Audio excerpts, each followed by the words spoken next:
speaking voices, they speaking redactions. Black ink bleeding over white memory. Testimonies fragmented like shattered glass inside federal vaults. Truth encoded in bureaucratic latency, buried in delayed justice. He wasn't just a man, he was a router, a biological server connecting power nodes across geopolitical architecture. A human VPN for elites who never wanted fingerprints on desire jets. Logged like prayer records in a corrupted cathedral. Islands mapped like shadow embassies outside legal jurisdiction. NDAs functioning in Sacramento, silence contracts, and witnesses reduced to case numbers and psychiatric footnotes. This wasn't lust, this was leverage infrastructure. Blackmail is a governance tool, shame is a currency. Compromise is geopolitical negotiation substrate. They didn't just party like Diddy.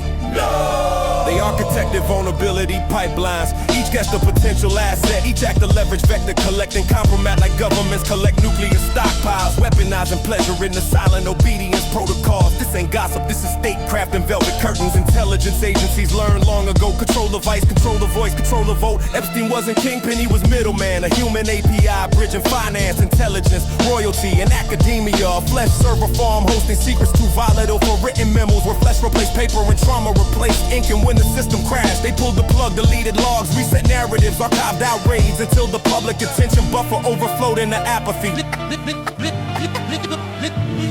They don't erase truth, they throttle bandwidth. They drown it in curated outrage storms. Deploy celebrity scandals like digital chaff against avid radar. Epstein becomes meme, becomes punchline, becomes documented binge. The horror compressed into bingeable content with autoplay ethics. Trauma transformed into entertainment for dopamine harvest. Victims become footnotes, perpetrators become speculation, and the system becomes invisible again. Because the crime wasn't Epstein. The crime was the architecture that allowed Epstein to exist, and the fail-safes that allowed the architecture to erase itself on exposure. Blackmail. Blackmail is acquired a nuke. You don't launch missiles when you can launch memory. You don't invade countries when you can invade reputations. Epstein files are psychological weapons, catches deterrence built from shame rather than uranium. When everyone is compromised, no one is accountable. Democracy dies not from coup, but from compromise saturation, where leaders can't lead because they pass his own by invisible custodians of sin. His island wasn't paradox, it was a distributed data center for biological metadata. Faces scanned by human memory rather than CCTV behaviors logged in whispers rather than databases. Each encounter was a transaction in the hidden ledger. Each silence calls a firewall against justice. Each destroyed hard drive a ritual sacrifice to systemic continuity. The files leak slowly, not because they are hard to release, but because releasing them all at once will crash entire political operating system.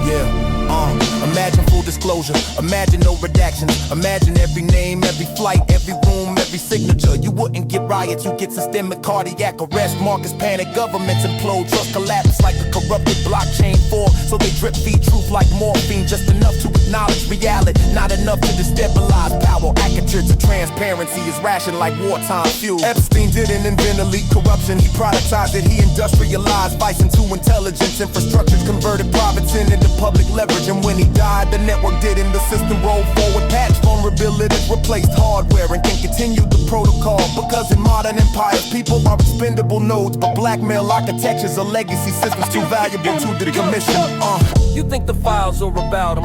They're about the map of power that required him. You think justice will come to courtrooms? Justice would require dismantling the architecture that wrote the laws. So they'll give you Dr. Kittledis, they'll give you trials, they'll give you scapegoats, but the core system remains. Incentives aligned, secret trading, silence enforced, truth throttled. Epstein is dead. The Epstein protocol is fully operational.